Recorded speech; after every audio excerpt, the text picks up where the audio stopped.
सभी साथियों को नमस्कार। मैंने विवेकशील जी का एक विचार आया था कि करण साधना पर और विस्तार से बताया जाए, तो विवेकशील जी के इस पर मैंने विचार किया और जो वीडियो था उसको मैंने सुना स्वयं, और मुझे भी ये आवश्यकता महसूस हुई कि करण साधना पर एक अलग से क्लास ले लिया जाए। जो लोगों को कंसेप्ट क्लियर नहीं हुआ है उनको कर्ण साधना पर विशेष सत्र एक आयोजित कर दिया जाए। इस वजह से कर्ण साधना पर आज का विशेष सत्र लिया जा रहा है। अभी तक के सत्रों के हिसाब से किसी के मन में कोई प्रश्न, कोई जिज्ञासा हो तो पूछ लीजिए, नहीं तो फिर आज के सत्र को आगे बढ़ाया जाए। जी, पीयूष बात कर रहा हूँ। एक थोड़ा कंफ्यूजन था, जैसे आप तंत्र और क्या कहते हैं इसका दोनों को मिला के है। जैसे आपने तंत्र में बताया था कि हमारे उस ब्रेन जो 4 फ्रीक्वेंसी में डिवाइडेड है, और क्या कहते हैं जो हम प्रकृति को कमांड देते हैं वो देते हैं हम जब विचार बिल्कुल शून्य हो जाता है, लेकिन थीटा फ्रीक्वेंसी पे हम दिमाग में कमांड को लोड करते हैं। तो हम ब्रह्मास्मि क्रिया योग में जब अपने पीनियल ग्लैंड को ट्रेन कर रहे हैं या अपने मस्तिष्क को ट्रेन कर रहे हैं, वो किस चीज के लिए कर रहे हैं? मतलब थीटा से शून्य में ले जाने के लिए? विचार शून्य होने के लिए। जी, धन्यवाद। क्योंकि सारा काम प्रकृति का विचार शून्य होने के बाद ही शुरू होगा। और किसी का कोई प्रश्न? नमस्कार गुरुजी, अविनाश बात कर रहा हूँ। बोलिए अविनाश। ये ब्रह्मास्मि क्रिया योग में हमारा रक्षण और आत्मा रक्षण और राष्ट्र रक्षण कर सकते हैं क्या हम? नहीं, यह आत्म कल्याण के लिए है। इसका राष्ट्र रक्षा या और किसी चीज से ज्यादा मतलब नहीं है। लेकिन कहीं पर अगर आपने अभ्यास करके अपने मस्तिष्क को कमांड देने के लिए तैयार कर लिया है, तो इसके बाद आपको इस तरह की कुछ शक्तियां प्रकृति से प्राप्त हो जाती हैं। उनके तहत आप प्रयोग करके राष्ट्र रक्षा, मानवता की रक्षा या किसी व्यक्ति की रक्षा का कार्य कर सकते हैं। लेकिन इटसेल्फ अपने आप में ब्रह्मास्मि क्रिया योग साधना का जो विषय है, ये पूरा का पूरा विषय आत्म कल्याण के लिए है।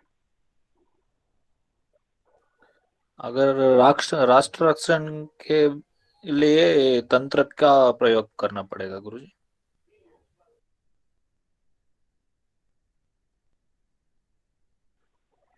हाँ, राष्ट्र रक्षा के लिए अगर प्रयोग करना है तो तंत्र का प्रयोग करना पड़ेगा, लेकिन आपको अभ्यास विचार शून्य होने का उसमें भी करना पड़ेगा।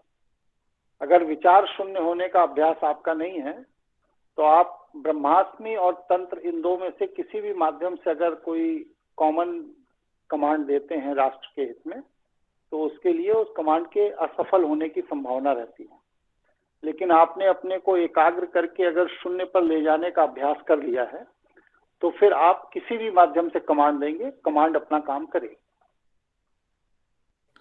ठीक है गुरुजी, धन्यवाद। और कोई विचार किसी व्यक्ति? गुरुजी, योगेश बोल रहा हूँ। गुरुजी, आत्म कल्याण हम कहें तो सिर्फ और सिर्फ अपनी आध्यात्मिक उन्नति को कहेंगे, और लाभ अगर कहेंगे तो वो आत्म कल्याण से अलग है। क्या मैं सही सोच रहा हूँ? हाँ, आत्म कल्याण का मतलब बस सिर्फ ये है कि हम अज्ञानतावश अपने आत्मा को जिस सांसारिक प्रभाव में फंसा रखे हैं उससे मुक्त हो जाएं, ये आत्म कल्याण है। और ब्रह्मास्मि क्रिया योग या तंत्र जो भी आप प्रयोग करते हैं, ये आपको विचार शून्य अवस्था में ले जाता है। जब आप विचार शून्य अवस्था में जाते हैं तो आपका चिंतन करना बंद होता है, और जब चिंतन करना बंद होता है तो रसास्वादन बंद होता है। रसास्वादन बंद होता है तो संस्कारों की भागदौड़ बंद होती है। संस्कारों की भागदौड़ बंद होती है तो चित्त शांत होता है। चित्त शांत होता है तो बुद्धि स्थिर होती है, और जब बुद्धि स्थिर होती है तो व्यक्ति स्थिर प्रज्ञ होता है, और जब प्रज्ञ में बुद्धि स्थिर हो जाती है तो व्यक्ति का आत्मकल्याण हो जाता है। ठीक है, धन्यवाद गुरुजी। और कोई विषय किसी का? जी गुरुजी प्रणाम, राकेश भारद्वाज बात कर रहा हूँ बोलिए राकेश। जी। नासिका त्राटक में विषय एक ही विषय को बार बार धारण करके त्राटक कर सकते हैं या हर बार अलग अलग होना अनिवार्य है? नहीं, आप पहले एक विषय को करके करिए, जब आपको उसमें सफलता मिल जाए तो फिर अलग अलग विषय पर किया जा सकता है, जी लेकिन धन्यवाद। शुरुआत में एक ही विषय को बार बार करना चाहिए जब तक कि आपने सिद्धि प्राप्त नहीं कर ली। जी धन्यवाद। और कोई विषय किसी का? गुरुजी प्रणाम, विक्रम बोल रहा हूँ। बोलिए विक्रम जी। गुरुजी ये तीनों अभी साधनाएं कर रही हैं, 1, 2 और 3 नंबर वाली, तो मतलब गले में जलन या फिर मतलब छाले टाइप का पूरा अंदर तक लग रहा है, जैसे कुछ खाओ तो फिर पूरे जलन टाइप का कर रहा है। हाँ, तो उसके लिए आप सौंफ का सेवन करिए, आपके शरीर में पित्त का प्रकोप बढ़ रहा है साधना करने से। इसमें सौंफ का सेवन करिए, अमृत धारा ले लीजिए, 1 गिलास पानी में 2 बूंद डाल करके, जैसे चाय की चुस्की ली जाती है ऐसे धीरे धीरे करके अमृत धारा लीजिए। ये आपके हाथों के अंदर जो अभी तक आपने भोजन आदि किए हैं उनके कारण जो विकृतियों की एक लेयर जम गई है उसको ये तोड़कर निकालने की कोशिश कर रहा है। आप चाय पीते हैं नहीं पीते हैं? नहीं गुरुजी, चाय नहीं पीता। हाँ, तो आपको जल्दी आराम हो जाएगा। आप सौंफ का सेवन करिए, पिसी हुई धनिया, खड़ी धनिया ले लीजिए, 1 चम्मच खड़ी धनिया ले लीजिए, उसमें 2 चम्मच सौंफ मिलाकर पीस लीजिए पानी डाल करके, या रात में उसको पानी में डाल दीजिए, रात में वो फूल जाए तो सुबह पीस लीजिए। और इसके बाद खाने वाली जो मिश्री होती है, थोड़ा सा मिश्री मिला करके उसका शरबत पीजिए। ठंडक के दिन है, ज़्यादा मत लीजिए, लेकिन 2-3 दिन लेने पर ही आपको ये सारी समस्या का निदान हो जाएगा। मूली का सेवन आप अधिक से अधिक करिए, गाजर का सेवन अधिक से अधिक करिए। जमीन के अंदर नीचे जो भी पदार्थ होते हैं जैसे शलजम है और ये आलू है, शकरकंद है, इस तरह की जो भी चीजें जमीन के नीचे बनती हैं उन चीजों का प्रयोग करिए, तो इससे आपको काफी राहत हो जाएगी। जी धन्यवाद गुरुजी। गुरुजी एक और प्रश्न था कि आज मतलब ऑफिस में ही मतलब ये जो ब्रेन वाला हिस्सा है, ये मिड ब्रेन, ये रुद्र ग्रंथि है, वो अपने आप ही स्पंदन हल्का हल्का करने लगता है, जैसे चीटी चल रहा है उस टाइप का करने लगा है। अच्छा।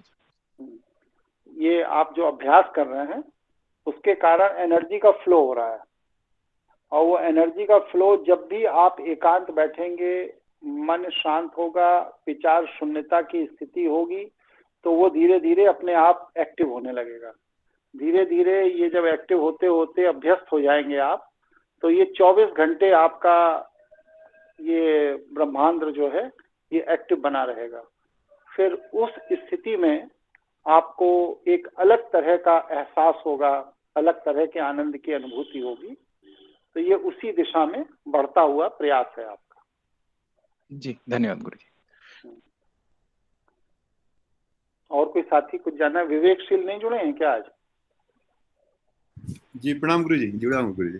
अच्छा, जुड़े थोड़ी हैं। तबीयत ठीक नहीं गुरुजी, फ्लू हो गया बहुत ज्यादा। फ्लू हो गया है? ओह अच्छा। जी। चिरायता का सेवन कीजिए, चिरायता का मदर टिंचर मंगा लीजिए, और अच्छा। चिरायता को 40-40 बूंद सुबह शाम लीजिए। इसके अलावा वो ले लीजिए, ये गिलोय सत्व शहद में। जी जी जी। 2 दिन में एकदम ठीक हो जाएंगे, वरना ये 8-10 दिन परेशान करेगा आपको। गिलोय तो अभी आया था, टैबलेट था गिलोय। हाँ, गिलोय का टैबलेट ले रहे, चिरायता का मदर टिंचर मंगा लीजिए होम्योपैथी में, उसका भी सेवन करिए। ये देखना पड़ेगा, मिल गया तो। हाँ, मिल जाता है, आसानी से मिलता है जी। तो आज हम लोग चर्चा कर रहे हैं कर्ण साधना पर। कर्ण साधना से तात्पर्य क्या है कि हमारा ये जो कान है ये मस्तिष्क के अंदर जुड़ा हुआ एक ऑर्गेन है। इस ऑर्गेन के अंत में एक छोटा सा मटर के दाने के बराबर ग्रंथि है। आपका ये कान अगर काट करके बाहर निकाला जाए तो मस्तिष्क से इंटरनल किसी नसों से नहीं जुड़ा है, ये बड़े आराम से बाहर निकल आता है और फिर इसके बाद उसको वापस वहां लगाया जा सकता है। जब हम कोई आवाज सुनते हैं, कुछ करते हैं, तो ये अंदर वो जो मटर के दाने के बराबर छोटा सा ग्रंथि है उसमें कंपन पैदा करता है। वो जो कंपन पैदा करता है वो मस्तिष्क में कंपन पैदा करता है, जिससे मस्तिष्क को कमांड मिलता है कि आखिरकार कहा क्या जा रहा है, सुना क्या जा रहा है। ये जो मटर के दाने के बराबर छोटी सी ग्रंथि होती है, इस ग्रंथि में कान में अधिक मैल हो जाए या यहाँ पर जो वैक्स की सप्लाई है वो कम हो जाए, और अगर इसके अंदर किसी भी तरह की सूखापन, रूखापन, सुकड़न कुछ भी होने लगती है अगर, तो उसका परिणाम फिर ये होता है कि आपके मस्तिष्क को सही तरह से कमांड मिलने बंद हो जाते हैं। तो व्यक्ति कहता है कि कान खराब हो गया, सुनाई नहीं देता, या कान में अप्रत्याशित ध्वनि होने लगती है, ऐसे लगता है जैसे हर समय हवा चल रही है, उसकी सरसराहट की आवाज है, या घंटी बज रही है, टन टन टन टन उसकी आवाज आ रही है। तो ये सारी चीजें उस ग्रंथि के सूख जाने या गड़बड़ हो जाने से होती हैं। हम लोग जब कर्ण साधना करते हैं तो हम लोग कान के पूरे ऑर्गन पर उतना ध्यान नहीं देते हैं जितना वो ग्रंथि जो मस्तिष्क को कमांड दे रही है, उस ग्रंथि को अपनी मानसिक तरंगों से नियंत्रित कर लेते हैं। उसको नियंत्रित करने के बाद 3 चीजें होती हैं। पहली साधना का स्तर क्या है कि आप ध्वनि निषेध कर रहे हैं, मतलब ऑर्गन सुन रहा है लेकिन मस्तिष्क को कमांड नहीं जा रहा। ऐसी स्थिति कब होती है? जब आप एकाग्रता की उस पराकाष्ठा पर आ जाते हैं जहां पर मस्तिष्क आपकी एकाग्रता के अतिरिक्त और कुछ भी सिग्नल स्वीकार नहीं करता और कोई भी चीज रिसीव नहीं कर रहा। तो उस स्थिति में जब आप एकाग्रता की पराकाष्ठा पर होते हैं तो आपका ऑर्गन सुनता है लेकिन मस्तिष्क उस कमांड को स्वीकार नहीं करता है। ये जो हमने आपको पढ़ाया था तंत्र में, दत्तात्रेय जी महाराज जो थे, उन्होंने कहा कि तीर बनाने वाले से मैंने साधना का एक चरण सीखा। तो वो जो तीर बनाने वाला था वो शब्दवेदी बाण बनाता था, और शब्दवेदी बाण बनाने के लिए वाण के आगे का जो फल होता है लोहे का, उसमें प्राण ऊर्जा डालने के लिए तीर बनाने वाले को उतने ही अधिक एकाग्रता की जरूरत होती है। जिस समय वह अपने फल में प्राण ऊर्जा स्थापित कर रहा था, उसी समय राजा की सवारी बगल से निकली, ढोलक नगाड़ा वगैरह बजाती हुई, तो उसको सुनाई नहीं दिया। फिर उसके बाद जब वो चली गई तो उसको बुलाया गया, कहा कि भाई राजा साहब निकले, तुमने खड़े होकर के उनको सम्मान नहीं दिया। तो उसने कहा साहब मैं शब्दवेदी वाण बना रहा था और मेरा पूरा एकाग्रता कंसंट्रेशन उसी पर था, इस वजह से मैं इसको नहीं दे पाया। तो उन्होंने कहा अच्छा, तो ये शब्दवेदी वाण वास्तव में काम करता है? कहा हाँ करता है। तो उन्होंने फिर उसका एक ट्रायल किया, एक घड़े के ऊपर घंटा टांग दिया, उसमें कहा मैं घंटा बजाऊंगा, तुम ऐसा तीर मारो कि ये घड़ा टूट जाए। बहरहाल कुल मिलाकर कहने का तात्पर्य यह है कि जब मस्तिष्क अपनी एकाग्रता की उस पराकाष्ठा तक चला जाता है कि वह निर्जीव वस्तु में जीवनी शक्ति का प्रवेश करे, जिसे हम निर्जीव समझते हैं, निर्जीव कहते हैं, उस वस्तु को सक्रिय कर दे, उसके अंदर जो सूक्ष्म रूप में जीवनी ऊर्जा है उसका विस्तार कर दे। जब उस एकाग्रता तक आपका मस्तिष्क जाकर के तरंगों को स्थापित करने लगता है, तो उस एकाग्रता पर पहुंचने के लिए हमें ध्वनि निषेध साधना करनी पड़ती है। कान की ऑर्गन होते हुए भी, आवाज आते हुए भी मस्तिष्क उसके किसी भी सिग्नल को एक्सेप्ट नहीं करता है, और मस्तिष्क अपनी पूरी की पूरी शक्ति अपनी जीवनी ऊर्जा से सामने जो वस्तु होती है जो कि निष्क्रिय रूप से उसमें जीवनी ऊर्जा है उसको सक्रिय कर देती है।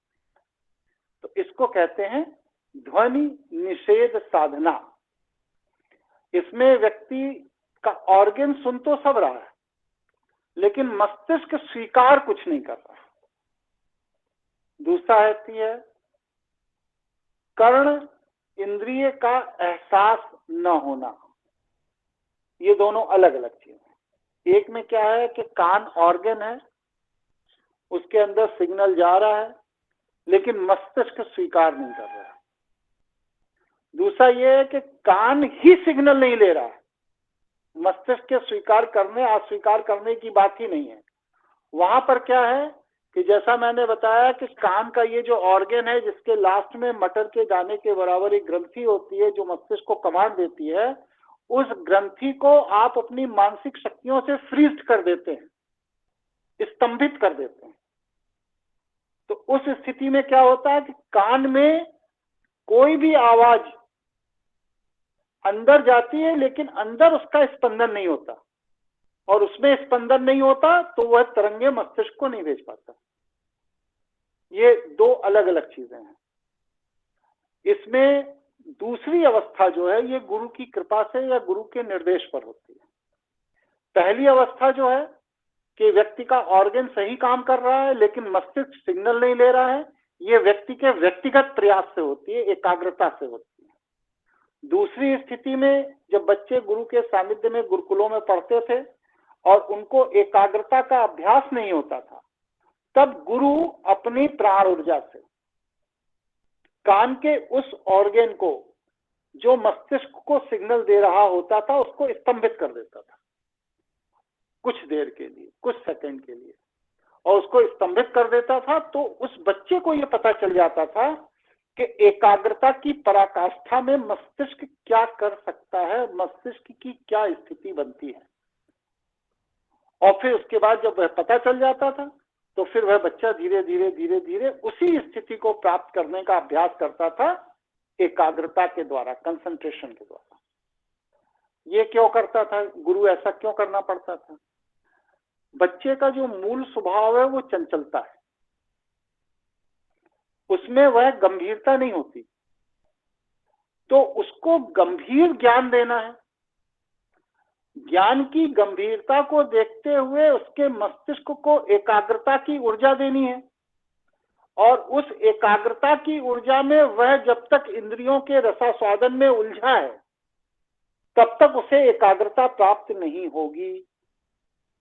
ऐसी स्थिति में गुरु उसे इंद्रियों के रसास्वादन से बाहर निकालने के लिए उसके पर्टिकुलर ऑर्गन को थोड़ी देर के लिए स्तंभित कर देता है, और वह जब स्तंभित कर देता है तो उस स्थिति में शिष्य को यह एहसास होता है कि ऑर्गन के स्तंभन के बाद मन में एकाग्रता की पराकाष्ठा क्या होती है उसकी अनुभूति हो जाती है उसको। फिर वो उसी अनुभूति को प्राप्त करने के लिए अपना निजी प्रयास शुरू करता है, जिससे वह एकाग्रता को प्राप्त कर लेता है। कोई प्रश्न, कोई जिज्ञासा हो तो पूछिए। शिवाय बात कर रहा हूँ गुरुजी, आवाज आ रही है स्पष्ट आपको? बिल्कुल स्पष्ट है। अगर व्यक्ति पहली स्थिति को उपलब्ध हो गया कि कान का ऑर्गन काम कर रहा है, सिग्नल आ रहा है, लेकिन मस्तिष्क एक्सेप्ट नहीं कर रहा, तो फिर दूसरे वाले की तो किसी तरह की आवश्यकता नहीं ना, वो तो बस गुरुकुल में ट्रायल के लिए ना, वो तो गुरुकुल की व्यवस्था के तहत, गुरुकुल में जब बच्चे साधना कर रहे होते हैं तो उनके लिए है वो।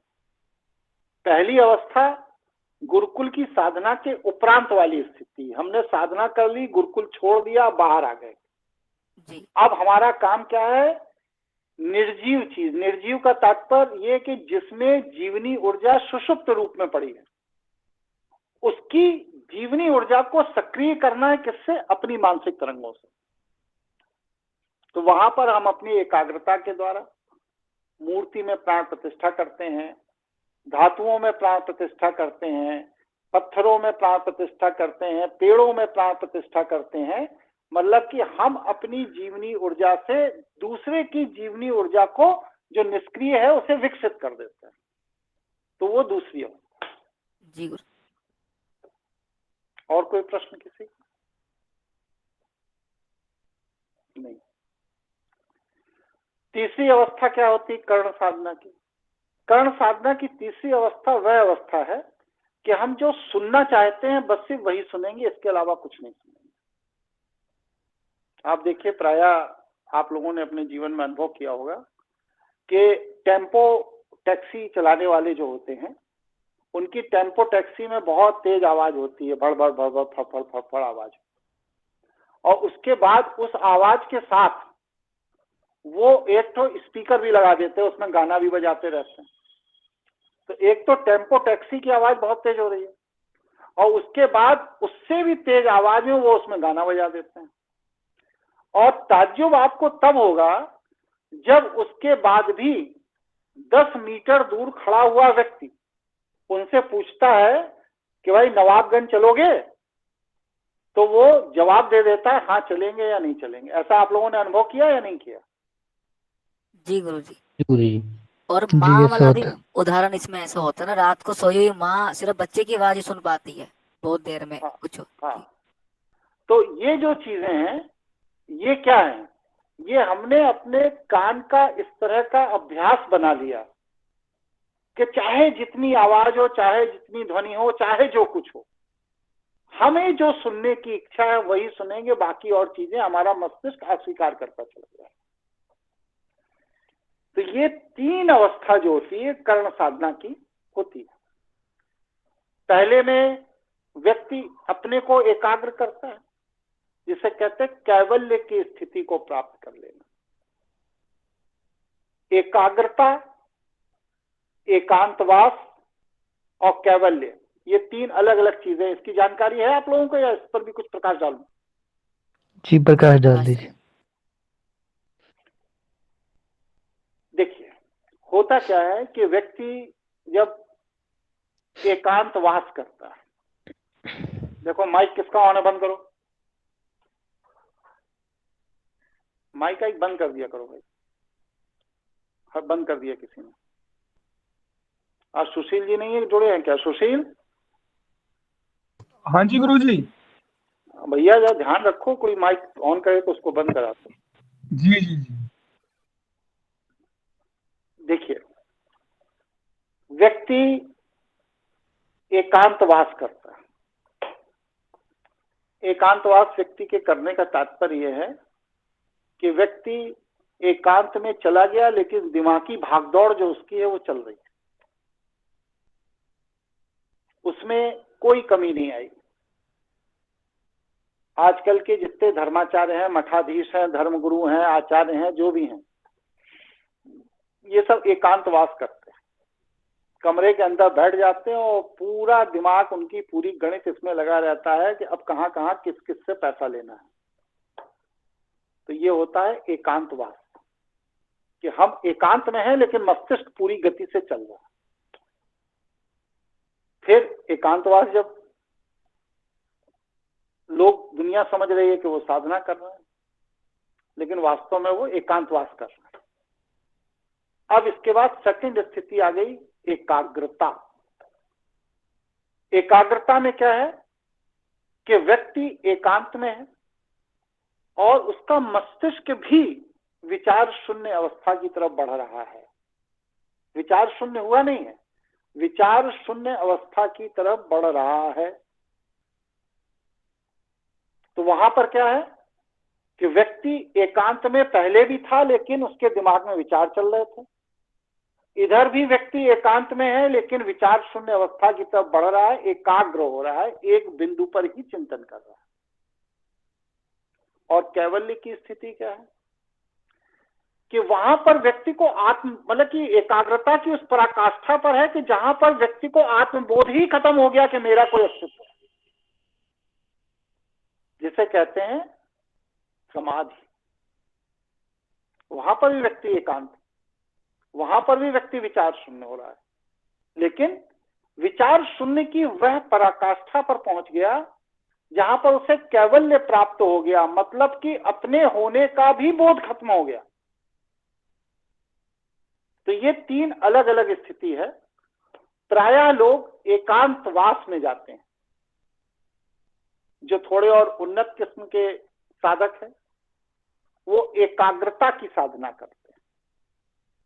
लेकिन कैवल्य को प्राप्त करने वाले गिने चुने 10-20 लाख में 1-2 लोग होते हैं जो कैवल्य को प्राप्त करते हैं। और जब व्यक्ति कैवल्य को प्राप्त कर लेता है तो उस समय व्यक्ति की मानसिक तरंगों के अधीन प्रकृति हो जाती है। फिर व्यक्ति चाहेगा पानी बरस जाए, बरस जाएगा। व्यक्ति चाहेगा सूरज निकल जाए, सूरज निकल जाएगा। व्यक्ति चाहेगा हवा चले, हवा चलने लगेगी। व्यक्ति चाहेगा तूफान रुक जाए, तूफान रुक जाएगा। मतलब कि प्रकृति आपकी मस्तिष्क की ऊर्जा के कमांड के अनुसार चलना शुरू कर देती जब आप कैवल्य की अवस्था को प्राप्त कर लेते हैं, विचार शून्य अवस्था को जब आप प्राप्त कर लेते हैं। यहां तक कंसेप्ट क्लियर हो गया? कोई प्रश्न हो तो बताइए।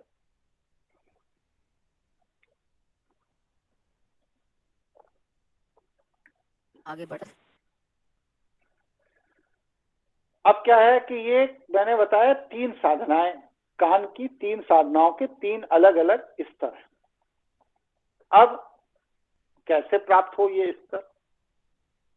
एकाग्रता, फिर एकांत, पहले एकांतवास, फिर एकाग्रता और फिर कैवल्य। इस तरफ बढ़ने के लिए सबसे पहली जो शर्त है वो ये है कि ना तो अधिक बोले और ना अनावश्यक सुने। बहुत से लोग होते हैं जो बोलते ही रहते हैं, बोलते ही रहते हैं, बोलते ही रहते हैं, मतलब कि उनका बोलने का बटन कभी ऑफ होता ही नहीं है। 2 घंटे बैठे हैं तो वो पौने 2 घंटे तक वो अकेले बोलते रहेंगे। ऐसा व्यक्ति कभी भी कर्ण साधना में सफल नहीं हो सकता, क्योंकि जब आप बोलते हो तो जो भी आप बोलते हो उसको आप सुनते भी हो। तो अधिक बोलने वाला व्यक्ति कभी भी कर्ण साधना में सफल नहीं हो सकता। तो पहला तो अधिक बोले नहीं। दूसरा, बहुत से लोग होते हैं बोलते बहुत कम है, लेकिन हेडफोन लगाए रहेंगे, गाना सुनते रहेंगे, समाचार सुनते रहेंगे, न्यूज की क्लिपिंग सुनते रहेंगे, किसी की डॉक्यूमेंट्री है वही सुनते रहेंगे, किसी की बायोग्राफी है वो सुनते रहेंगे। अधिक सुनने की आदत। तो अधिक सुनने की जिन्हें आदत होती है वो सोचते हैं मैं बहुत बड़ी नॉलेज गेन कर रहा हूं, लेकिन वो नॉलेज गेन नहीं कर रहे हैं, वो अपने दिमाग के अंदर कचड़ा भर रहे हैं। नॉलेज और कचड़े में फर्क है। नॉलेज वो होती है जिसका कि कोई मूल्य है, वो नॉलेज ज्ञान है, आपके लिए हो या समाज के लिए हो। लेकिन जब आप बस सिर्फ सूचनाएं इकट्ठी करते हैं, ज्ञान इकट्ठा नहीं करते हैं, बस सिर्फ सूचनाएं इकट्ठी करते हैं, तो वो कचड़ा होता है। सूचनाओं का महत्व कचड़े से अधिक और कुछ नहीं है, क्योंकि उनका कोई बाजार नहीं होता, किसी दूसरे का मानसिक फितूर होता है जो आप सुन रहे होते हैं। और आजकल के समाज में 99% लोग सूचना के नाम पर बस सिर्फ कचड़ा इकट्ठा करते हैं। अब जैसे उदाहरण के लिए 2-3 छोटे छोटे उदाहरण से प्रायः अभी जैसे वो मिस वर्ल्ड, मिस यूनिवर्स एक लड़की चुनी गई, क्या चुनी गई है, उसके बारे में उसकी बायोग्राफी बज रही है, लोग सुन रहे हैं, उसके नाम, पिता का नाम, ये नाम, वो नाम, वगैरह वगैरह, बहुत सारी चीजें। इस इंफॉर्मेशन की मार्केट वैल्यू क्या है? आप में से कोई बताइए, इसकी मार्केट वैल्यू क्या है? 0। क्या और लोग जुड़े उड़े नहीं है क्या यार? मतलब कि लोग रिएक्ट क्यों नहीं कर रहे हैं? ये शून्य है गुरुजी। जी गुरुजी सुनिए। सुन रहे हैं तो सुनने के बाद बोलना भी तो पड़ेगा ना।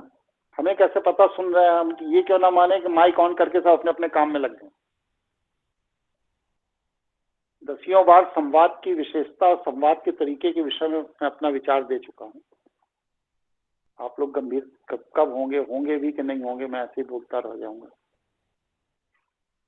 तो इन चीजों का मार्केट वैल्यू क्या है? कुछ भी नहीं गुरुजी, कुछ भी नहीं गुरुजी, ना के बराबर गुरुजी। नहीं। अब मोदी जी ने कोट पहना 65 लाख का, ये इंफॉर्मेशन आपको मिली, इसकी मार्केट वैल्यू क्या है? 0। ये भी सुनिए। योगी जी सवेरे 4 बजे उठ के हवन पूजन करते हैं, फिर इसके बाद अपना काम शुरू करते हैं, इसकी मार्केट वैल्यू क्या है? नथिंग।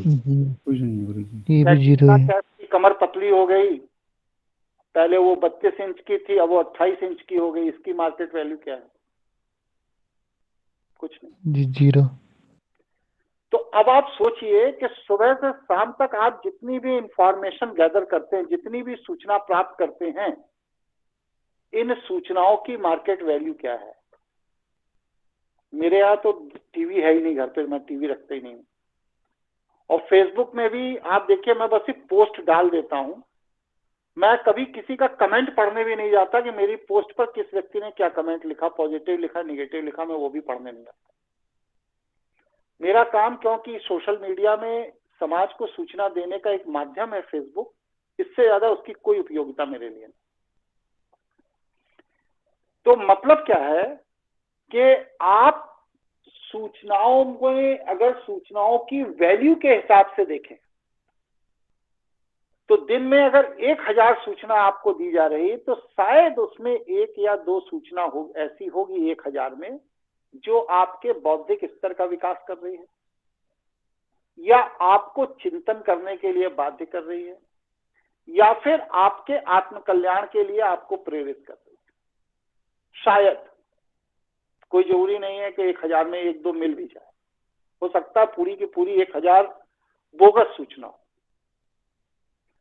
तो जो इतना बड़ा समाज है कि जिसमें 1000 में पूरी 1000 सूचनाएं बोगस चल रही हैं, तो वहां पर इंफॉर्मेशन गैदर करके हम बस सिर्फ अपने दिमाग में कचरा भरने के अलावा और क्या डालना है? मेरे विचार से आप लोग सहमत हैं या नहीं? जी गुरुजी। जी गुरुजी। केवल रसास्वादन कर रहे हैं और कुछ नहीं। तो जब हम अपने दिमाग में कचरा डाल रहे हैं तो हमारा प्रोडक्ट जो बन के आएगा जीवन का, वो कचरा ही तो आएगा। अगर बायो मटेरियल जो हमने उसमें डाला है अपने दिमाग के अंदर, वो कचरा डाला है, गंदगी डाली, उससे जो थॉट प्रोसेस पूरा कंप्लीट कर रहा है मेरा ब्रेन, एनर्जी लगा रहा है उसमें, और उसके पास जो आउटपुट आएगा, आउटकम जो उसका आएगा, वो भी कचरा आएगा, क्योंकि हमने कचरा ही डाला था। इसकी जगह अगर हम उसके अंदर पॉजिटिव थॉट डालते हैं तो ब्रेन के प्रोसेस के बाद कोई पॉजिटिव चीज निकल करके समाज के लिए, आपके लिए, व्यक्तिगत आपके हित में, समाज के हित में निकल के आएगी। तो जिस देश के अंदर योजनाबद्ध तरीके से 24 घंटे, योजनाबद्ध तरीके से 24 घंटे आपकी बुद्धि पर हमला किया जा रहा है, बौद्धिक आक्रमण हो रहा है आपके ऊपर, कि आप थॉट प्रोसेस में पॉजिटिव चीज सोच ही ना पाए, पॉजिटिव विजन आपका डेवलप हो ही ना पाए। इसके लिए निरर्थक चीजें आपको सूचना के माध्यम से, वेब सीरीज के माध्यम से, टीवी सीरियल के माध्यम से, न्यूज़पेपर के माध्यम से, व्हाट्सएप के माध्यम से, इंस्टाग्राम के माध्यम से, वगैरह वगैरह जितने भी माध्यम हैं, इन सभी माध्यमों से आपके दिमाग में जबरदस्ती प्रेशर करके ठूसी जाती हैं, जिससे कि आप अपना कल्याण, अपने चिंतन की बात सोच ही ना पाए, आप उसमें उलझे रह जाएं। तो कर्ण साधना करने का जो सबसे बड़ा लाभ है, सबसे बड़ा एडवांटेज है, वो यही है कि आप सूचनाओं को फिल्टर कर लेते हैं। उसमें से कौन सी सूचना हमको रखनी है, किस पर इग्नोर करना, ध्यान ही नहीं देना है, वो सूचना ऑटोमेटिक फिल्टर होकर बाहर चली जाती है। शुरुआत में थोड़ा अभ्यास करना पड़ता है, इसके बाद आपका मस्तिष्क इसी तरह से ट्रेंड हो जाता है कि आपको 1000 सूचना में आपकी आंख बस सिर्फ उसी सूचना पर टिकेगी जिससे आपका विकास हो रहा है या आपके माध्यम से समाज का विकास हो रहा है। वरना सारी सूचनाएं आएंगी जाएंगी, आएंगी जाएंगी, कोई मतलब नहीं है। मैंने पिछले 12 साल से लगभग न्यूज़पेपर नहीं पढ़ा। जब मैं शासन में नौकरी करता था तब न्यूज़पेपर पढ़ता था। 12 साल हो गया मैंने नौकरी छोड़े हुए, मैंने न्यूज़पेपर नहीं पढ़ा। हमारे घर में टीवी नहीं, व्हाट्सएप, इंस्टाग्राम, मैं कुछ भी चीज वो नहीं करता। कोई व्यक्ति ने कोई बात पूछी, रीजनेबल है, तो आप देखिए विवेकशील और सारे लोग हैं, इन सब से पूछिए मेरा जवाब 4 से 6 शब्द का होता है बस। ये नहीं कि एक पता लगे 1 पन्ना, 1.5 पन्ना, 2 पन्ना जवाब दिए पड़े। हाँ, ना, जी, करिए, नहीं करिए, बहुत विस्तार से बताने की जरूरत है तो 1 लाइन बहुत है, 2 लाइन, 3 लाइन, बस बात खत्म। क्योंकि जो आदमी 3 लाइन में मेरी बात नहीं समझ सकता वो 300 पेज लिखकर देने पर भी नहीं समझ पाएगा। तो ये जो कान है, सूचना का माध्यम, मस्तिष्क को कमांड देने का माध्यम, इसको आपको इस तरह से ट्रेंड करना है कि ये बस सिर्फ वही इंफॉर्मेशन ब्रेन में सिग्नल बनाकर भेजे जिससे आपका कल्याण हो या समाज का कल्याण हो।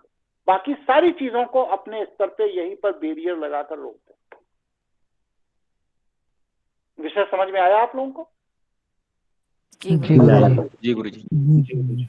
अब आप लोग चिंतन करिए और सोचिए कि कितनी इंफॉर्मेशन निरर्थक आप लोग सुबह से शाम तक सुनते रहते हैं, कितनी सूचनाएं व्यर्थ की सुनते रहते हैं जिनका कोई मतलब नहीं है आपके कल्याण। तो ये जो है अनावश्यक बोलना और अनावश्यक सुनना, इन दोनों से परे जाना पड़ेगा अगर आपको कर्ण साधना के क्षेत्र में आगे बढ़ना है।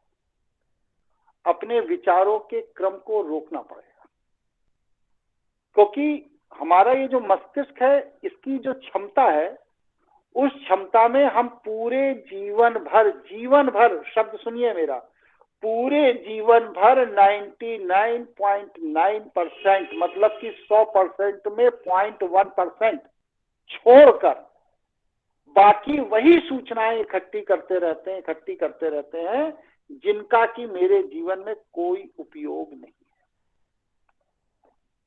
है। एक बच्चा है, वो अपनी बौद्धिक क्षमता के हिसाब से क्या करता है भाई, घर भर के सारे खिलौने इकट्ठे करेगा, एक डिब्बे में डालेगा, फिर उसको निकाल के जाके घर में सजा देगा, इधर से बिल्ली लाएगा, उधर से कुत्ता लड़वाएगा, ये करेगा वो करेगा।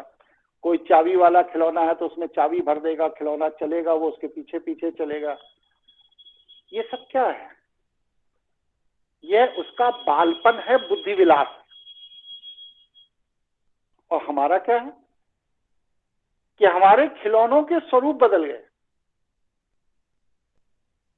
अब हम चाबी भरने वाला खिलौना नहीं चला रहे हैं, लेकिन जिन चीजों के पीछे हम भाग रहे हैं वास्तव में वो भी खिलौने ही हैं। आप तटस्थ होकर चिंतन करो तो अगर व्यक्ति का काम एक वैगनार गाड़ी से चल रहा है तो उसके बाद वैगनार बेचकर इनोवा लेना है, इनोवा बेचकर क्रिस्टा लेना है, क्रिस्टा बेचकर कोई तीसरी गाड़ी लेना है, चौथी गाड़ी लेना है। ये भागदौड़ किस लिए? अल्टीमेट किस लिए? समाज में लोग आपको बड़ा आदमी समझे, आपको लोग बहुत प्रतिष्ठित समझे, तो क्या गाड़ियों का शेप छोटा बड़ा करने से किसी की बुद्धि का आकार छोटा बड़ा हो सकता है? बताइए, आप लोग बताइए, हो सकता है? संभव है? जी नहीं। तो हम अपने परिश्रम का पैसा, अपनी बौद्धिक क्षमता, अपने मानसिक पुरुषार्थ का पैसा अपनी मूर्खता में अनावश्यक ले जाकर दूसरे को दे रहे हैं। किस लिए? खिलौनों को खरीदने के। जब छोटे थे तो छोटी गाड़ी खरीद ली थी, अब बड़े हो गए हैं, कमाने लगे हैं, तो बड़ी गाड़ी खरीद ले रहे हैं। काम कैसे है?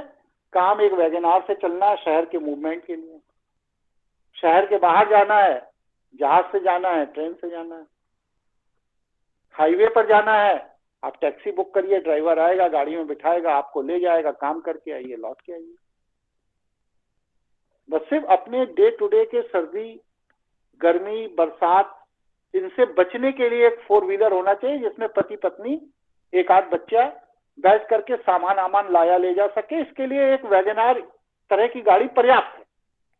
लेकिन फिर भी लोगों को देखता हूं, सुबह के वक्त आप चौराहे पे खड़े हो जाइए, देखिए कम से कम कुछ नहीं तो 1 लाख गाड़ी निकलेगी चौराहे से, और 8 सीटर गाड़ी, 9 सीटर गाड़ी में एक आदमी चला जा रहा है, कहाँ जा रहा है? ऑफिस जा रहा है। तो ये क्या है? मानसिक विकृत लोग हैं। दिमागी रोगी जो अपने पुरुषार्थ से अर्जित धन पूंजीपतियों को ले जाकर स्वतः दे आते हैं, उस पैसे का वह आत्म कल्याण में प्रयोग कर सकते हैं। अगर सरप्लस है तो समाज के कल्याण में प्रयोग कर सकते हैं,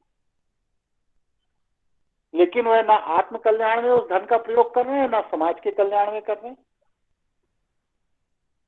पता लगा एक बेल्ट, जैसे मैं एक बेल्ट पहनता हूं पैंट में, वो 150-200 रुपए की मेरी बेल्ट है, लेकिन मैं देखता हूं 1400, 1800, 3000 तक की लोग बेल्ट ले रहे हैं। किस लिए? भाई बेल्ट का काम है पैंट को संभाले रखना। वह 14 मतलब 150 रुपए की बेल्ट भी करेगी और 1400 रुपए की बेल्ट भी करेगी। तो सोचिए, आप अपनी मेहनत का पैसा, आप अपनी बौद्धिक क्षमता का पैसा, आप अपनी बौद्धिक कुशलता का पैसा कहां खर्च कर रहे हैं? उन पूंजीपतियों की पूंजी को बढ़ाने के लिए खर्च कर रहे हैं। बदले में आपको क्या मिल रहा है? बस सिर्फ एक फर्जी वाहवाही। अरे बहुत अच्छी बेल्ट है, बड़ी अच्छी शर्ट है, बड़ा अच्छा जैकेट है। कोई भी व्यक्ति, आप लोगों में से ये बताइए, आपके किसी भी महंगे से महंगे सामान की किसी व्यक्ति ने एक बार अगर तारीफ कर दी है तो दोबारा जीवन में तारीफ की? बताइए। पहली बार तो तारीफ कर दी, जी नहीं, दोबारा कभी कोई एक दो बार, बस एक बार करता है। तो मात्र एक बार वाह वाह, क्या शर्ट है, क्या पैंट है, क्या बेल्ट है, क्या जैकेट है, इतना सुनने के लिए आप क्या कर रहे हो?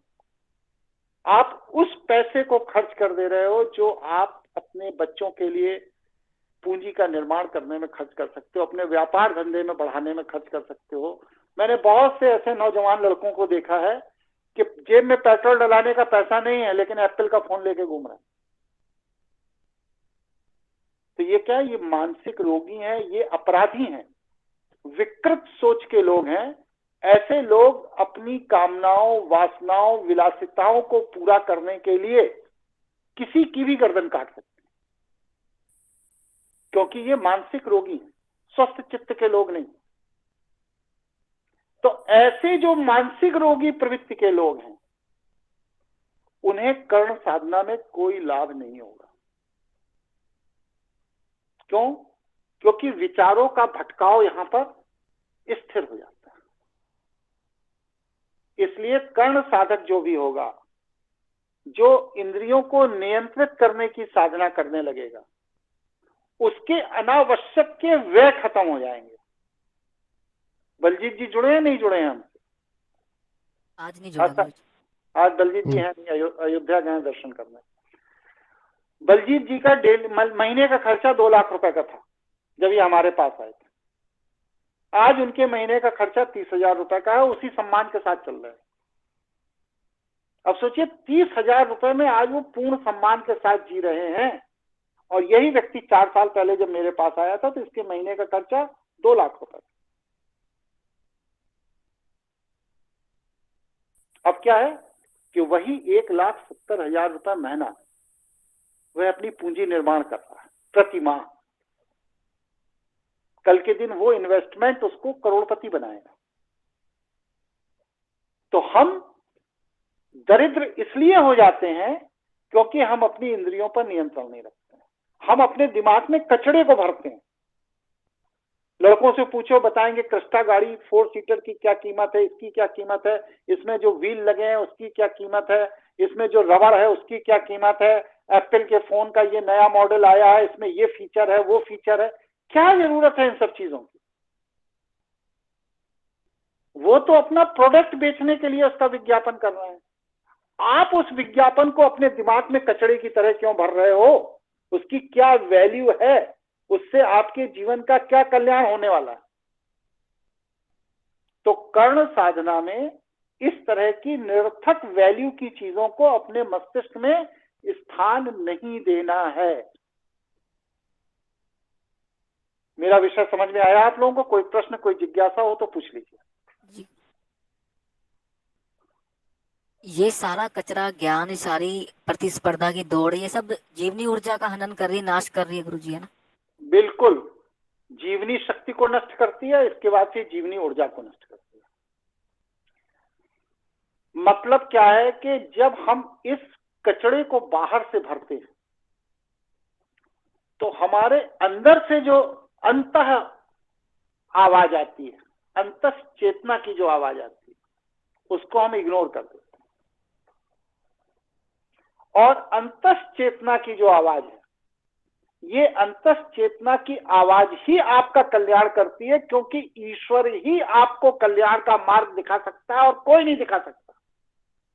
और जब जब आप बाहर से कचड़े को कान के माध्यम से मस्तिष्क में घुसाते हैं, तब तब आपके अंदर का बैठा हुआ ईश्वर कहता है कि ये गलत हो रहा है।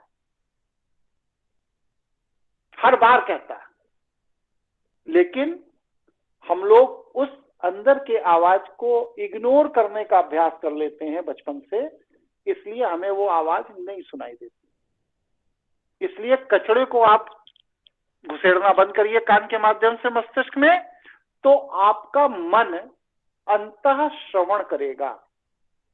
अंतः श्रवण करेगा मतलब आपके अंदर जो जीवनी ऊर्जा है, उसकी जो आवाज है, उसको आपका मस्तिष्क सुनना शुरू कर देगा। यही कर्ण साधना है कि हम बाहर की आवाज न सुनकर अपने अंदर अंतस चेतना की आवाज को सुनना शुरू कर दें। ये कर्ण साधना है। यहां तक मेरा कंसेप्ट क्लियर हो रहा है आप लोगों को? आगे बढ़ो जी, आगे बढ़िए जी। जी गुरु जी। इसका मतलब क्या हुआ कि कान को बाहर के प्रति संवेदनशील ना बनाकर अपने अंतस चेतना के प्रति संवेदनशील बनाइए। और वह जब अंतस चेतना के प्रति संवेदनशील होगा तो उससे क्या होगा? उससे आपका काल पर नियंत्रण होगा। काल पर नियंत्रण होगा तो क्या होगा? आप मृत्यु जयी हो जाएंगे। मुझे कब शरीर छोड़ना है, कब नहीं छोड़ना है, ये निर्णय आप करेंगे।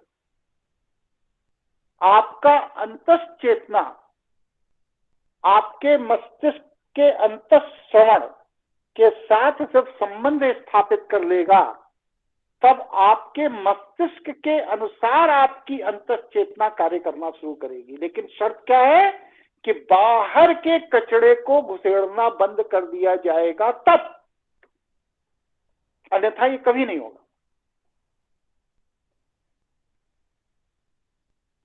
बहुत से उदाहरण इतिहास में मिले कि व्यक्ति के मार देने से कोई नहीं मरा। रावण का ही उदाहरण लीजिए कि बार बार राम उसके सिर को काट देते थे, उसके हाथ को काट देते थे, उससे युद्ध करते थे, वो नहीं मर रहा था।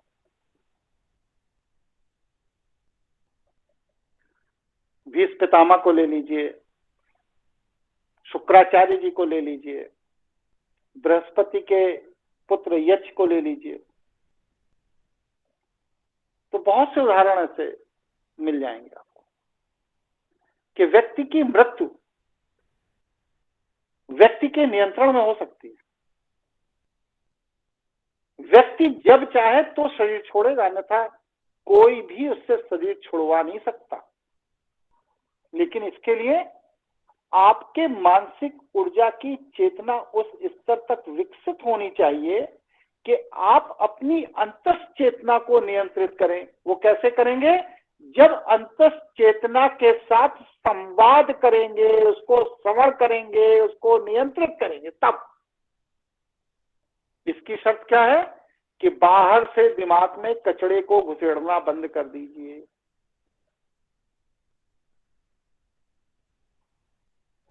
यहां तक विषय समझ में आया आप लोगों को? जी गुरुजी। जी गुरुजी।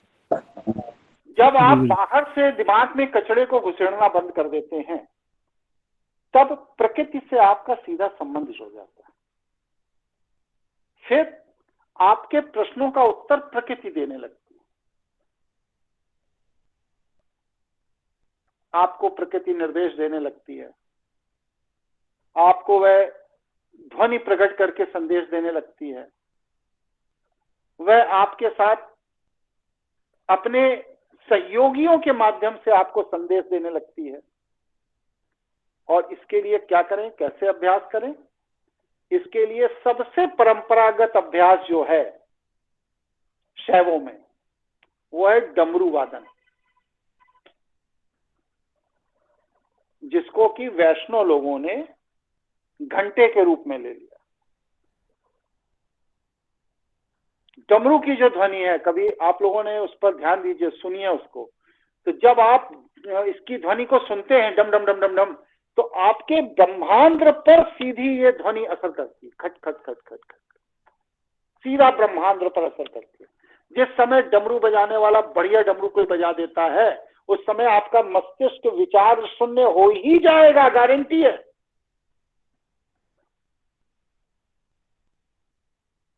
इसीलिए अच्छा डमरू बजाने वाला जब डमरू बजा देता है, वो एक कला है, तो आपके आंखों से आंसू स्वतः गिरने लगते हैं।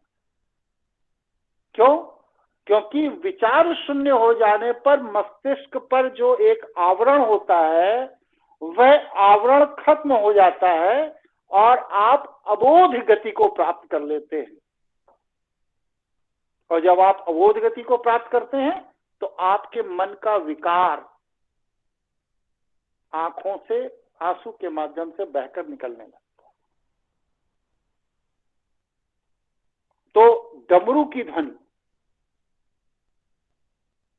ये साधना का प्रथम माध्यम है। डमरू नहीं उपलब्ध है तो मंदिर के अंदर जो घंटे टंगे होते हैं, बहुत छोटी वाली घंटी नहीं, घंटा, जिसमें एक बार टन कर दे तो थोड़ी देर तक वाइब्रेशन होता रहता है, उस घंटे की ध्वनि का आप अपनी मानसिक एकाग्रता के लिए प्रयोग कर। बौद्धों ने इसमें थोड़ा रिसर्च किया, तो तिब्बत में जो वहां के तांत्रिक थे, उन लोगों ने घंटा उपलब्ध ना होने की स्थिति में वहां पर एक ठो वाउल पर लकड़ी को यूं रगड़ करके वाइब्रेशन डेवलप करने का काम शुरू किया। उसे कहते हैं सिंगिंग वाउल। और वो रगड़ कर जब आप लेते हैं तो उसकी ध्वनि मल्टीपल वाइब्रेशन में इतना तेजी से बढ़ती है कि वह आपको एकदम एकाग्रता की पराकाष्ठा पर ले जाएगी। आप लोगों में से लोगों ने सिंगिंग वॉल देखा? जी देखा, उसमें पानी भरते हैं। नहीं, पानी नहीं भरते, पानी थोड़ी भरा जाता है उसमें, पानी नहीं भरते।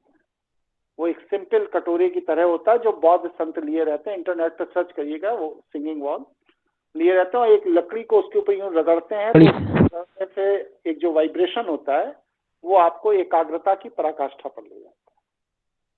तो मैंने बताया डमरू शैवों का। डमरू के बाद वैष्णव में आ जाइए तो मंदिर में टंगा हुआ वो बड़ा घंटा जो काफी देर तक वाइब्रेशन की तरंगें छोड़ता रहता है। फिर इसके बाद तिब्बत के तांत्रिकों में चले जाइए तो वो लोग प्रयोग करते हैं सिंगिंग वॉल। और अगर कुछ भी ना मिले इन तीन में से, मान लीजिए ऐसी स्थिति में आप आ गए, कुछ नहीं मिल रहा, तो आप दोनों कान बंद करिए, नाक बंद करिए और भ्रामरी शुरू कर दीजिए।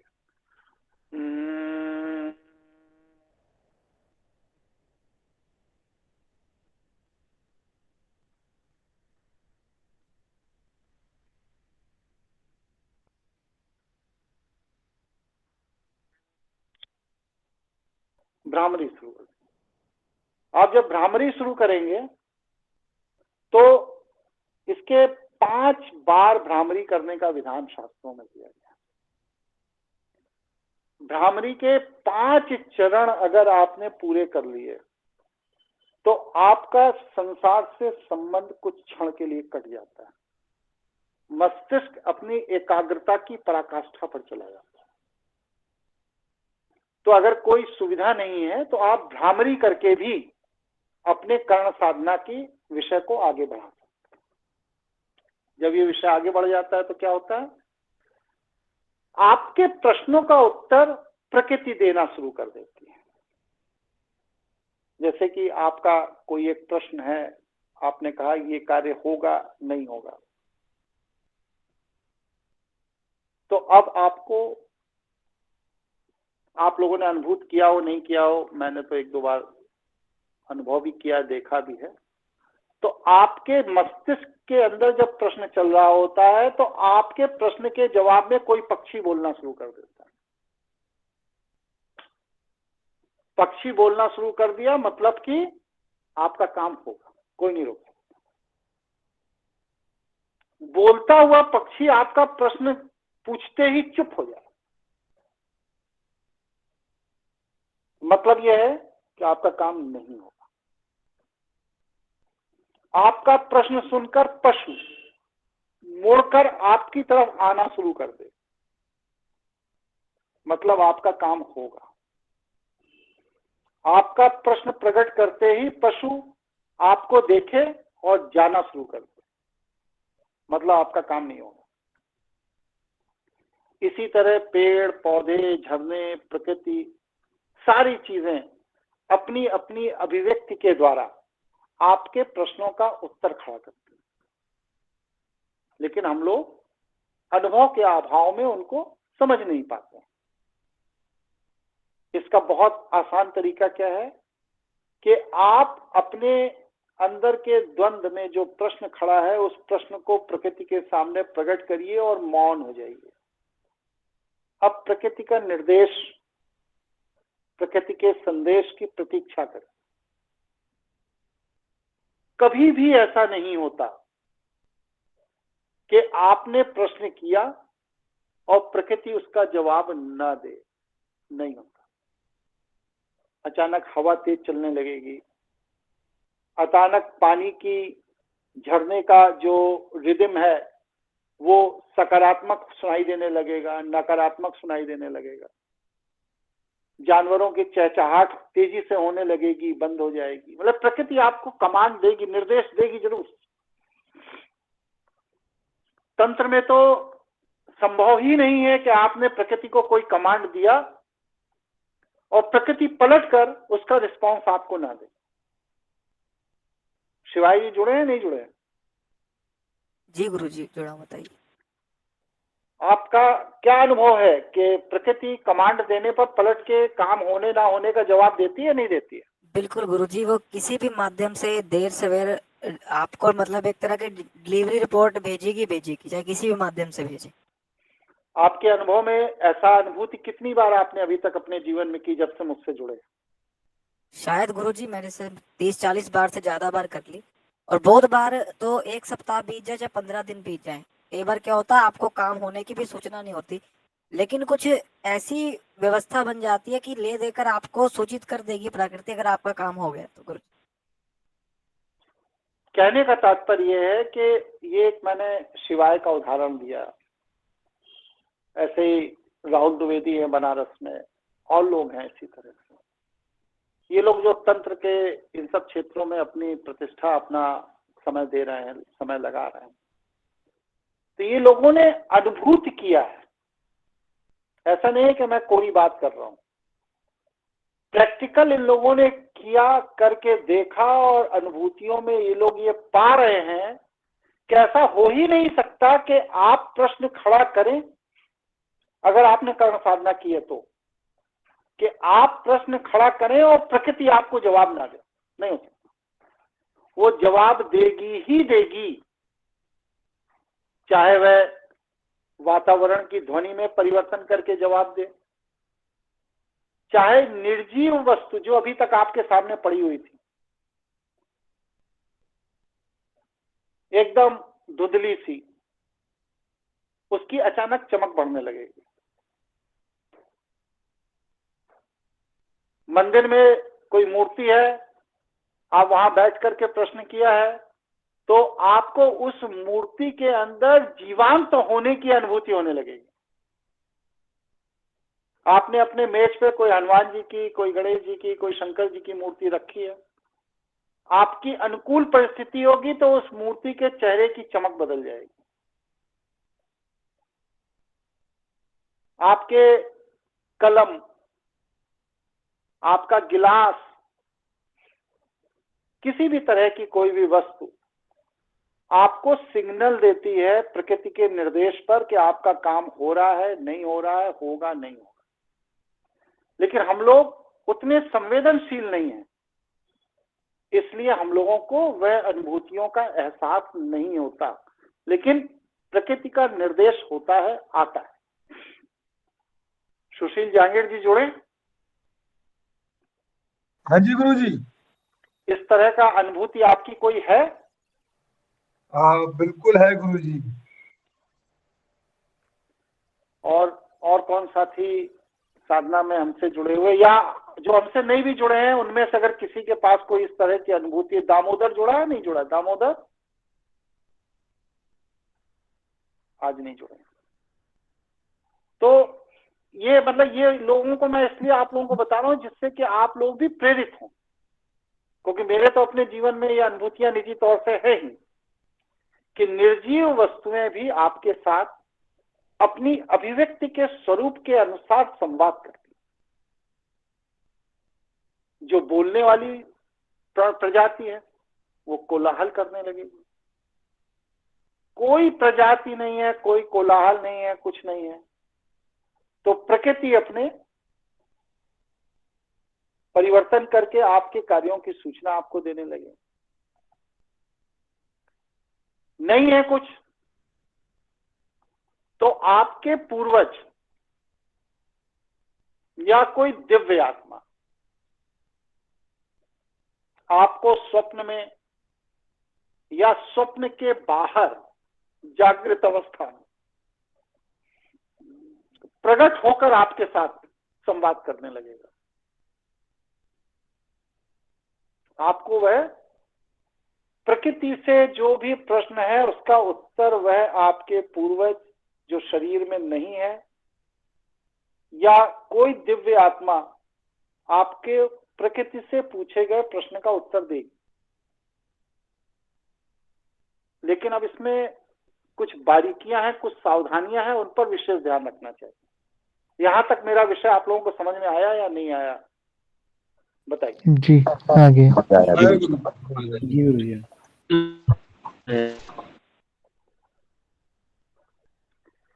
अब यहां पर कुछ सावधानियों को रखने की जरूरत है।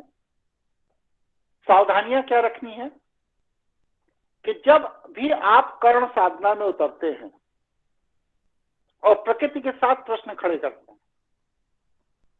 और आप अगर सात्विक ऊर्जा है तो आपको सबसे पहले जो रिएक्शन आएगा, सबसे पहला रिएक्शन वो पैशाचिक शक्तियों का आएगा,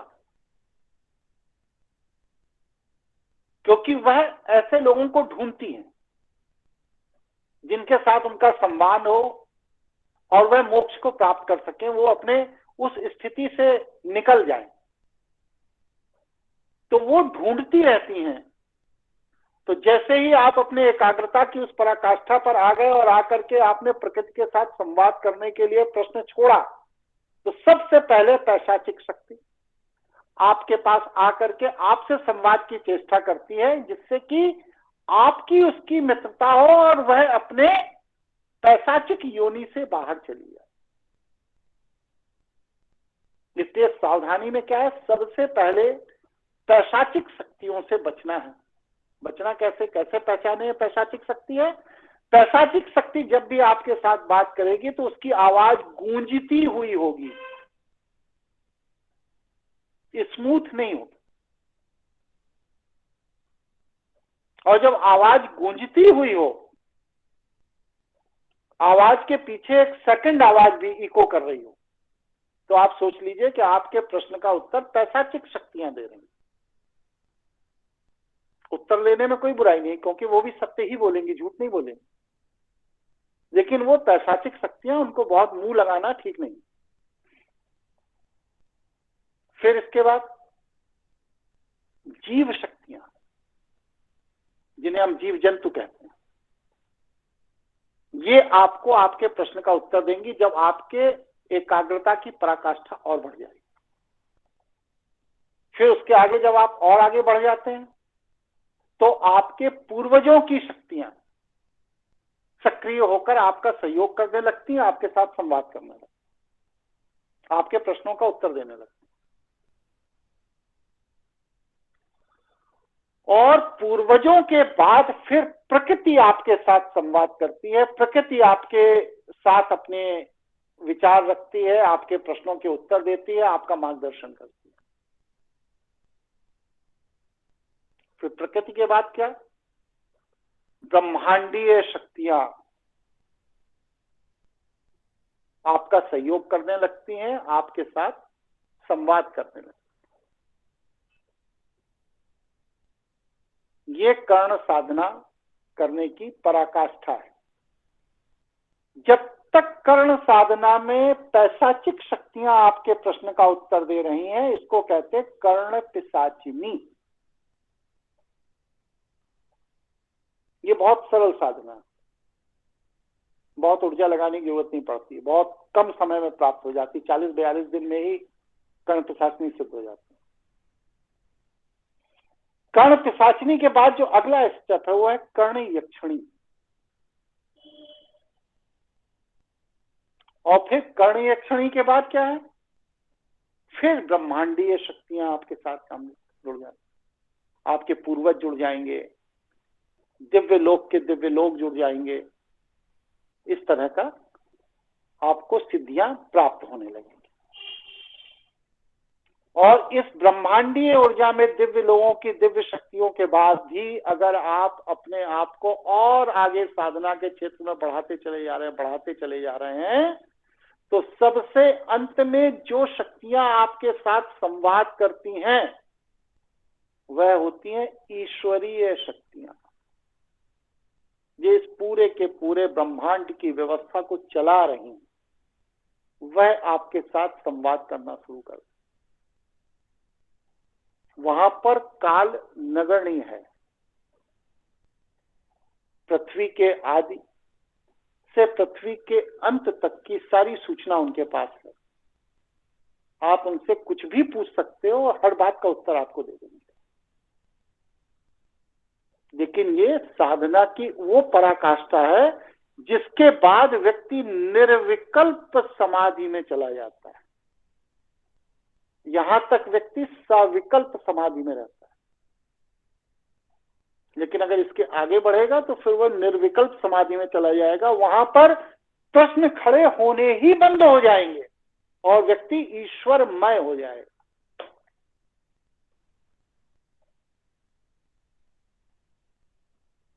कोई प्रश्न, कोई जिज्ञासा हो तो पूछ लीजिए। गुरु जी, पैशाचिक शक्तियों से बचा कैसे जाए फिर? मैं बताऊंगा। और क्या प्रश्न है?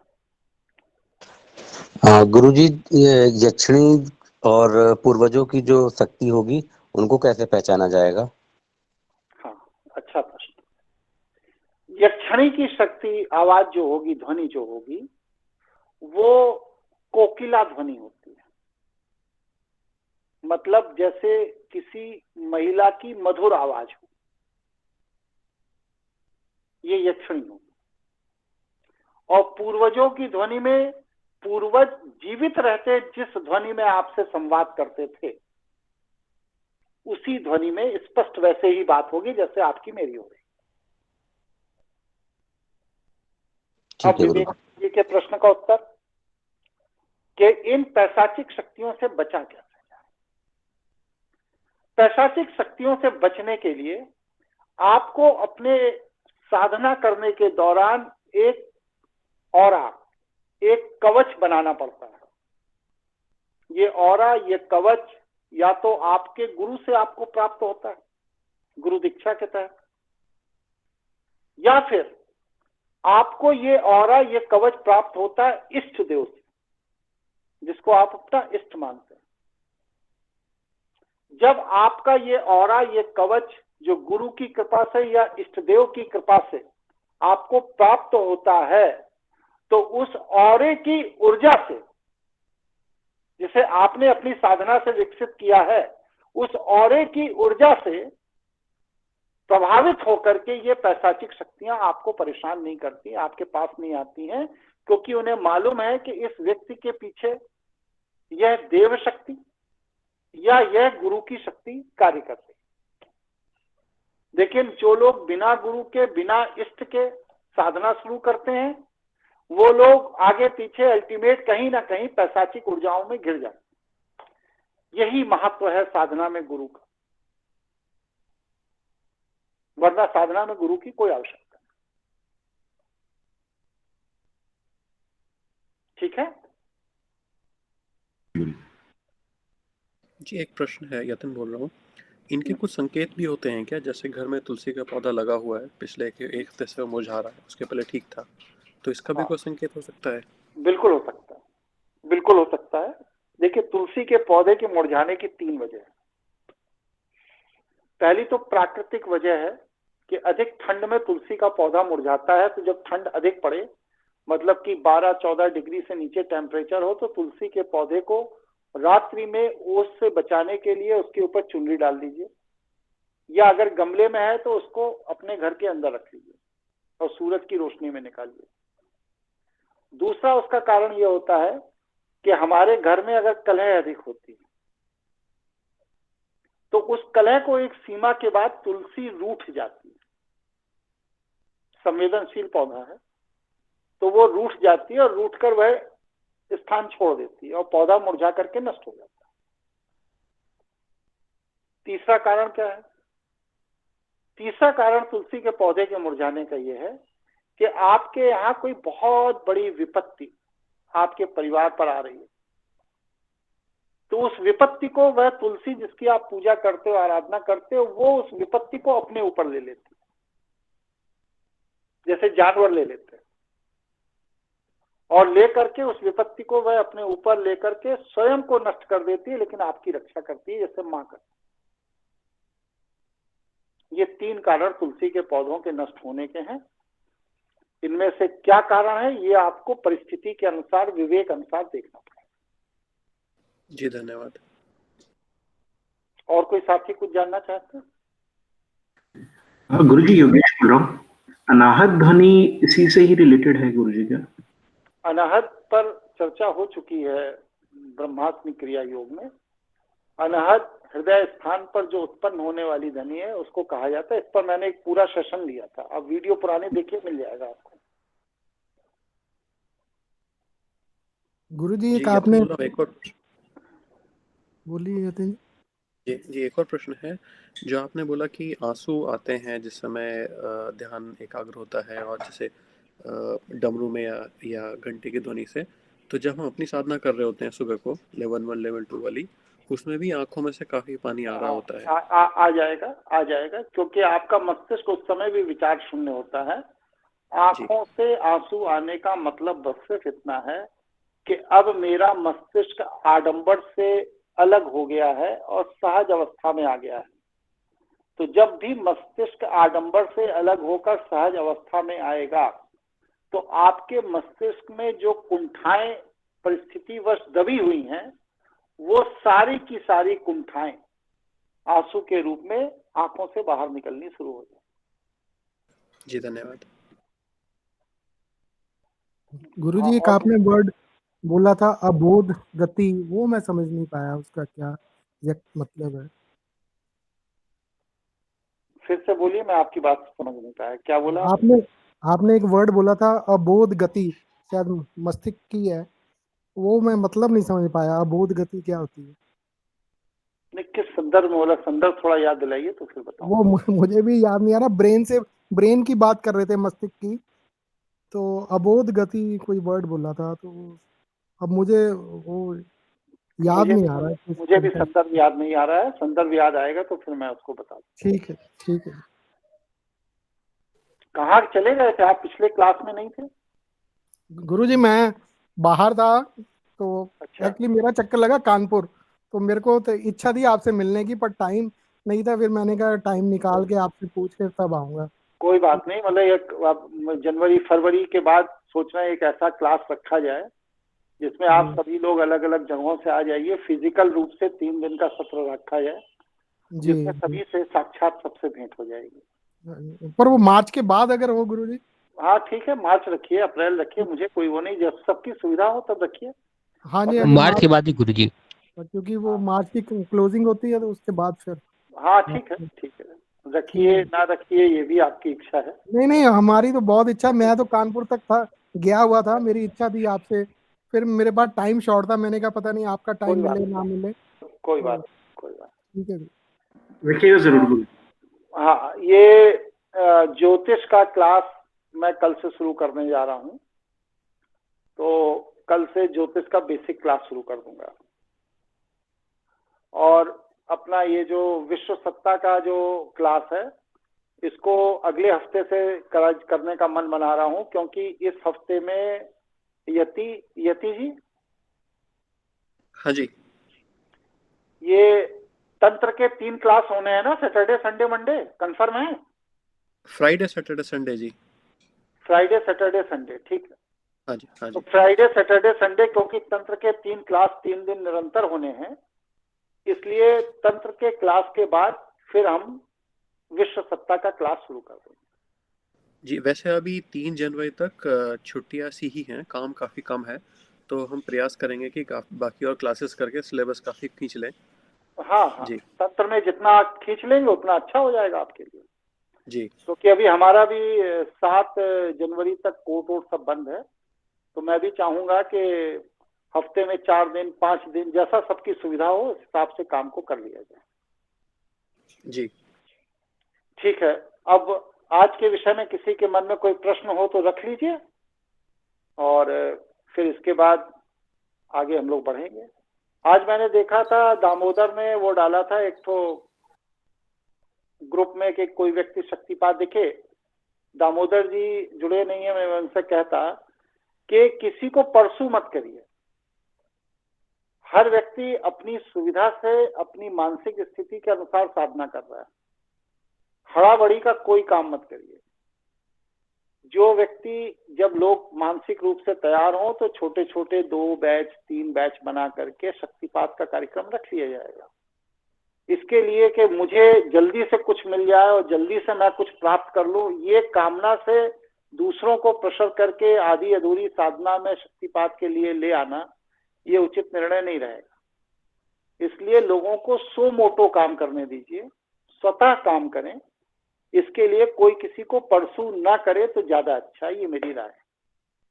जी, यतिन बोल रहा हूँ। हमारा ऐसा विचार है कि क्योंकि जितनी बार भी अशक्तिपात होगा उस समय आपकी भी ऊर्जा का ह्रास होगा, तो हमारी कोशिश ये है कि वो कम से कम हो।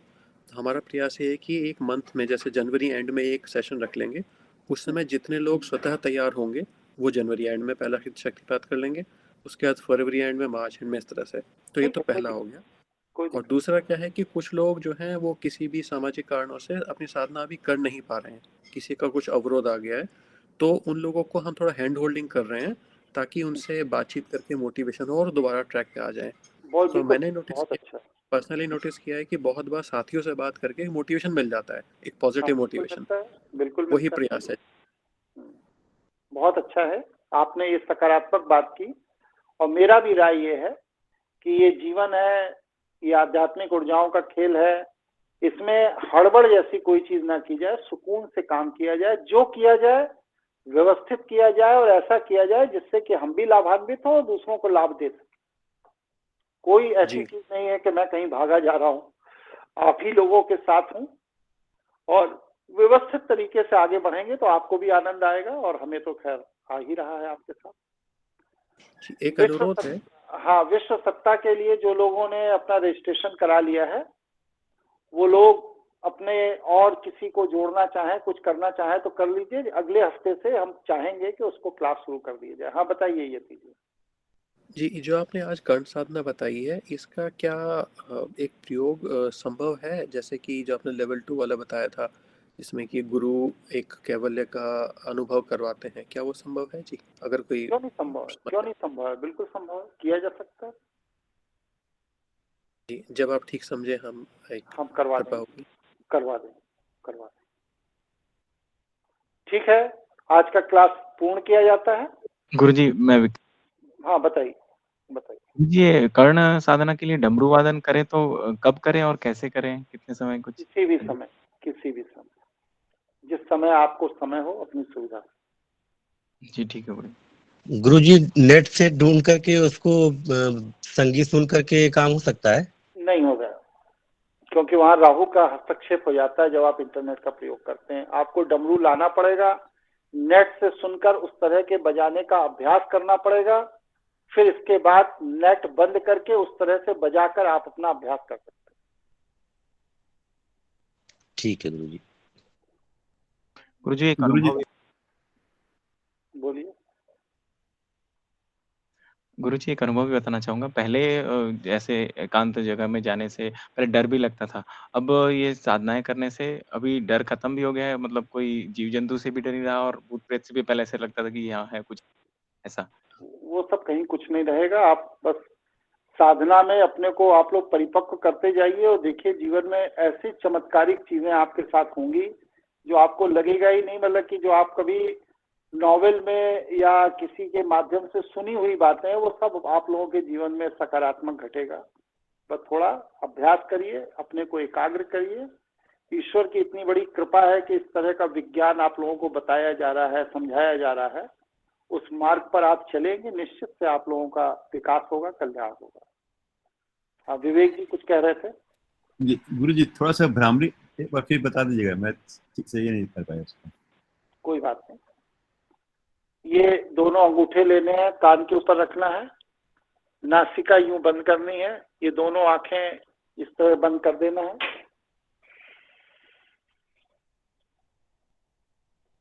आंख बंद करके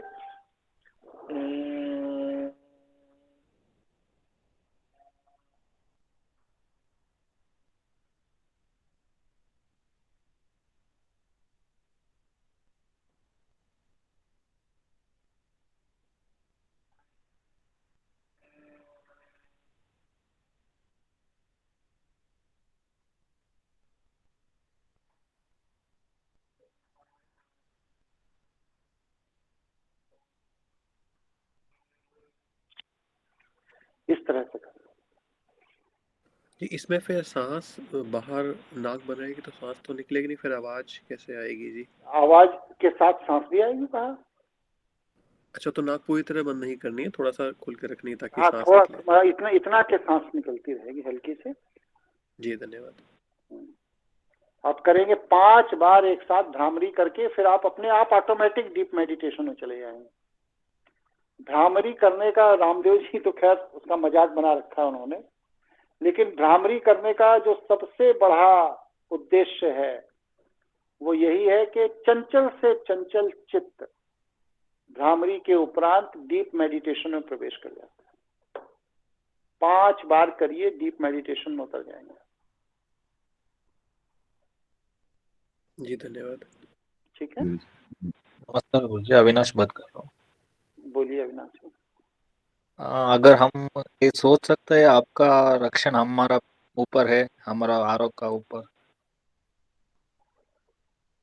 देखिए वो फिर गुरु का जैसे विवेकशील जी ने दीक्षा ली थी उस पद्धति से उसके दीक्षा का एक कार्यक्रम होता है, उसमें आपको दीक्षित करूंगा तब जाकर के ये बनेगा। और ये सामूहिक दीक्षा जैसी कोई चीज नहीं होती, या तो व्यक्ति विशेष होता है या पति पत्नी बैठकर ले सकते हैं। जैसे लोग माइक लगा करके सामूहिक दीक्षा देते हैं, ये मार्केटिंग है, क्योंकि हर व्यक्ति की बौद्धिक परिपक्वता अलग है, ब्रेन की वेव्स अलग हैं। ब्रेन की वेव्स में आप अपनी जीवनी ऊर्जा की अंश को प्लांट करते हैं, तो ये एक विज्ञान है। विवेकशील जी जुड़े हुए हैं। विवेक जी जी जी गुरु जी। आपको जब मैंने दीक्षा कार्यक्रम किया था तो लगभग कितना समय लगा था? 20-25 मिनट लगा होगा। जी जी 25 मिनट कर लीजिए। हाँ, और इसके बाद आपको जब दीक्षांत किया तो क्या अनुभूति हुई, थोड़ा अपने साथियों को बताइए आप। गुरु जी जैसे आपने बताया ना, जैसे मुझे एकदम ऐसा लगा कि कुछ कोई शक्ति आ रही है, वो ऊपर सर से लेके नीचे एकदम नाभि में, जहाँ वहाँ पे आके वो शक्ति बैठ गई।